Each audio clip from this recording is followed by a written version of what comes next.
Welcome everybody to the Popdoc podcast. Today I'm interviewing filmmaker Ethan Payne, who directed the documentary Animals, starring Ray Christian. So the first thing I got to ask Ethan right off the bat with having you here is, how did you find this guy in the middle of Appalachia?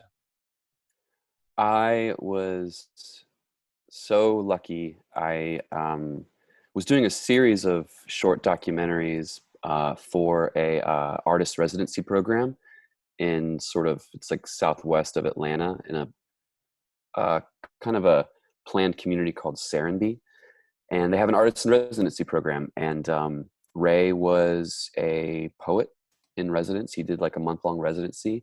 He did, I think, 4 or 5. And he would get together with different other poets and spoken word artists, different other Moth alumni, and they would have like a little festival, and then he would do separate residencies down there.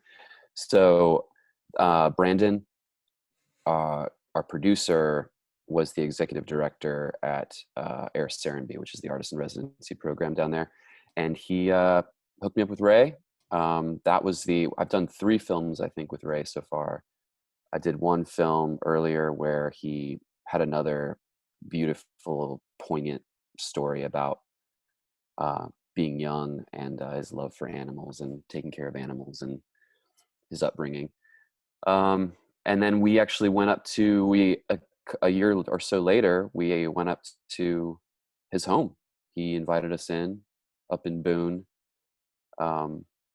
which I'd never been to. And we drive up this mountain and the weather just drops by like 20 degrees. It was in the middle of the summer. So it was like really hot at the bottom of the mountain, but then you get up there to just this beautiful, cool breeze.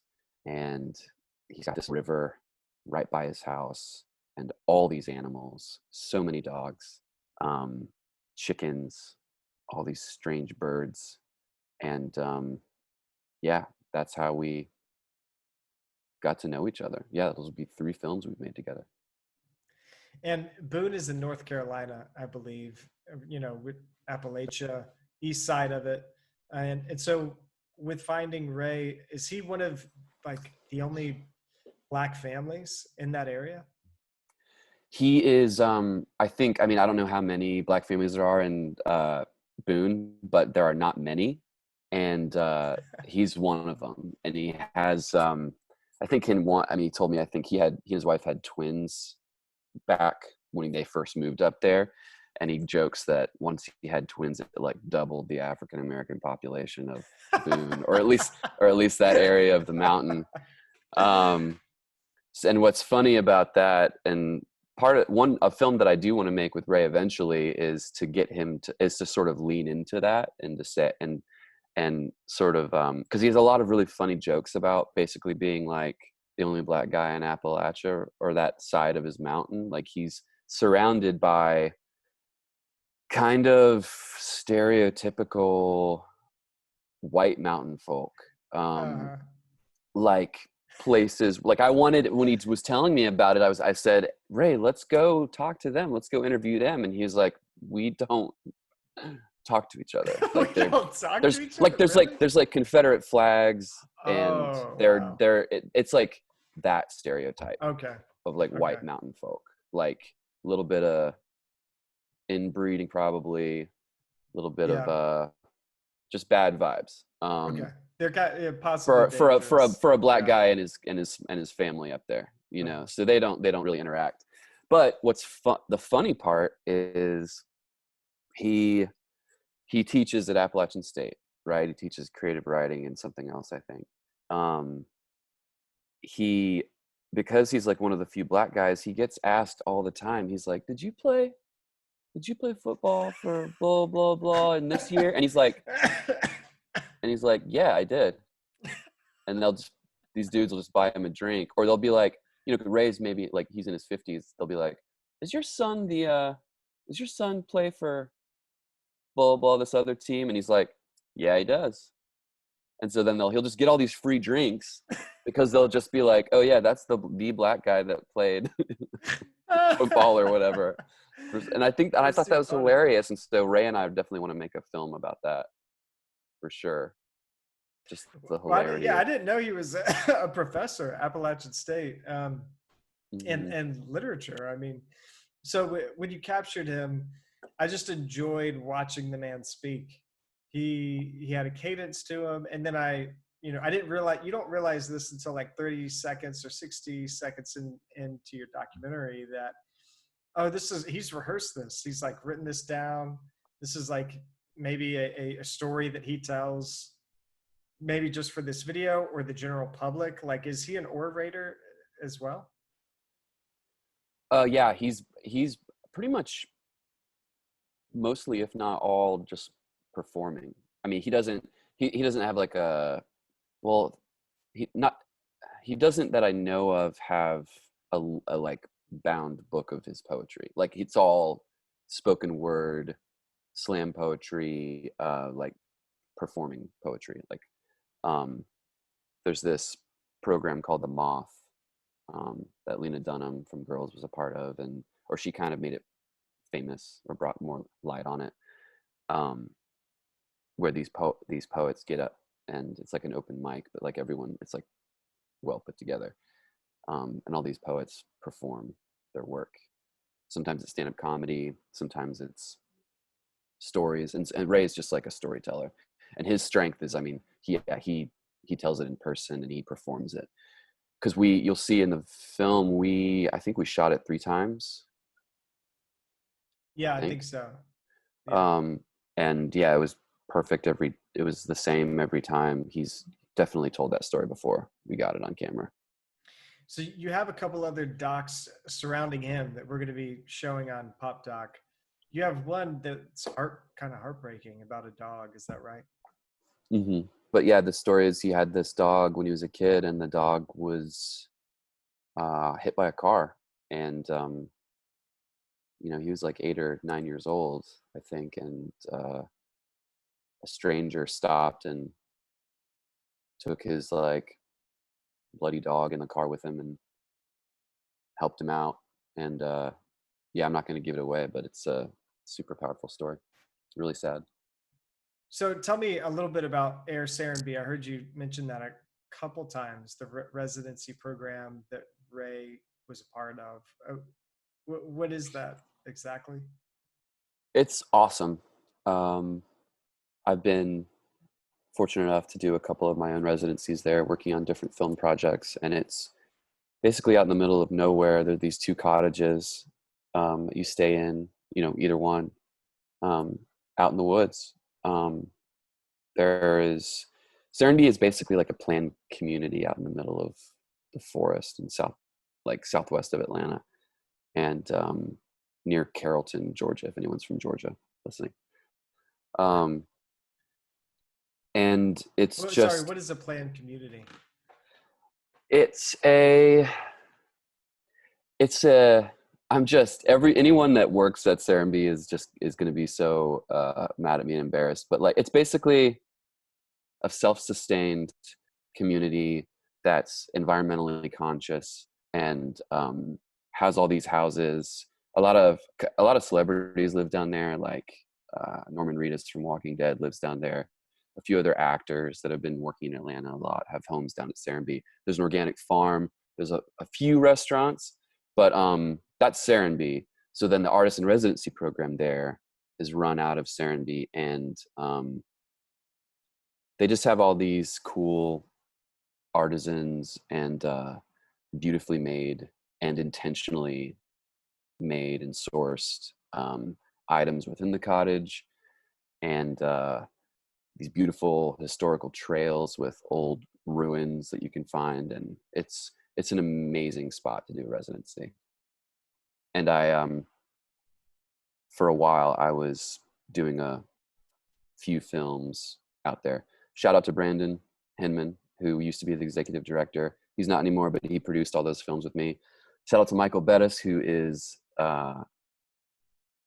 still there. He's kind of the guy in charge now. Um,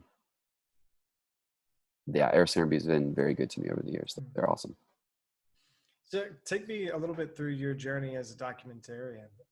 Like this trifecta of films you made on about Ray Christian. Where was that in your journey, in terms of becoming fully realized as documentary is something you want to do, or is it not? And you just kind of felt compelled to tell this man's story. Well, the first meeting with Ray, I had no idea what it was going to be. I'd never heard him perform before. I didn't know his work. And when I first set up the camera and he told me the story about the dog, it just blew me away. And it was one of my favorite films I made that year. And after that, I was overjoyed to be asked to actually go up to his neck of the woods in Boone and get some of that mountain life and see sort of where he does his writing. He does his writing out by this river. He calls it, and I made a film about that as well. He just sits and thinks and comes up with stories and like sort of exercises them in a way. At that point in my career, I was still sort of half doing documentaries and half working as crew on bigger TV shows and movies in Atlanta. And that was a huge point in my sort of work as like an artist, telling stories myself, as opposed to working on other people's visions, and collaborating with people like Ray really, really solidified for me that that's what I really wanted to be doing. And thankfully, since then, I've been able to, pretty much that's all I do is make documentaries. And I'm so grateful for it. And I think, yeah, Ray's films definitely played a big role in solidifying that for me. What was the biggest hurdle you had to get through and making this doc? A stupid one, and it's my fault. We shot all the films in Boone at his spot over by the river, and the river was just really loud. So it was just sound issues. Like that was the biggest issue. It was just like you could hear him, but it's just nice to, it's nice. It's like, I mean, as long as you can hear him, it's fine in general, but like, you just don't want to be spending all those hours editing something and have that sound of rushing river like a noise machine in your head the entire time. And you should know better than that, man. I know. With all that sound work you've done I on know. TV shows in Atlanta. I know, but you know what? Like, even at the end of the day, sometimes you're like, you could be working on Walking Dead or some big TV show, and there are noises everywhere. I mean, the big thing with The Walking Dead was like cicadas. It's just like a constant roar of cicadas down there in South Georgia. And like, at the end of the day, it's like, well, we have to move on. The sun set. Did we hear him? Did we hear what he said? Did we hear his lines? If the answer is yes, then we can move on. But I mean, that was the biggest hurdle. There wasn't like a huge hurdle. Yeah. No, I mean, you kind of shot it in a way that there wouldn't be major hurdles shooting it. Sound would be the only major issue I would think you could have. So is there anything next for this project? If not, what do you have on tap as we kind of sign out here? Tell us, what you're doing next. I just released a sort of a longer short doc. It's like a 35-minute doc, which is kind of the longest I've ever made. And it's about this artist, Lonnie Hawley, and his work with a brilliant musician. Lonnie's brilliant as well. Anyone in Atlanta, I'm sure who's listening knows Lonnie, but he did a record with a musician named Richard Swift back in 2014. And there were a bunch of I wasn't there, but there were a bunch of people who filmed it, including our producer, Matt. He was there. He's Lonnie's manager and close friend. He filmed it. And Richard Swift ended up passing very young. He was like in his early 40s back in 2018, and they finally decided to release the album, and so they gave me the footage and had me shoot more interviews and put together a doc, and that's out, and I'm super proud of that. It's a beautiful story of these two artists, and kind of prophets in a way finding each other. So that's out. I'm super proud of that. It's the longest thing I've ever made. And then I'm about to go to Florida to finish shooting and start editing a documentary that I've been shooting in Florida on and off for the past like 6 to 8 years, about these dudes that used to smuggle weed into Florida in the 70s, and they were caught, and it was like the biggest pot bust in the country at the time in like 73. And that is going to be hopefully my first full length. Shooting that, producing it with, directing it with Jody Cash and Gresham Cash, her husband. He's scoring it, and it's going to be our first feature. And I'm ready to have done a feature. You've done a feature. I need to do a feature, Dugan. Well, man, it's a mental hurdle to get over, because there's something about like being able to do short form pieces of art. You know, you can get it done or maybe work on it a couple weekends, but there's something about doing the feature film that would take weeks and weeks and weeks, or, you know, in terms of production at one time, but months and months in terms of post-production, and then even distribution, or trying to get distribution going into a year after all the editing's done. That it's just like hard to, I think, put away the time, or say, I'm going to segment this year or two of my life to do that, at the sacrifice of not doing 4 or 5 short projects that you get instant gratification and instant feedback. It's a much bigger risk. But what has it felt like for you finally? What did it take for you to get from short to feature? Patience for sure. We financed it ourselves. It's a documentary, so we didn't, well, it's the type of documentary where we would just like go back and back and back from Atlanta to Florida 2 or 3 times a year, basically when the 3 of us had time. We had another DP involved, Jacob G, a close friend of mine. He was involved in the beginning, but he ended up moving. But yeah, most of it was just a team of 3 leaving and going down and financing it ourselves and grabbing Airbnbs and splitting the cost and using all of my gear, and yeah, just threw it together basically.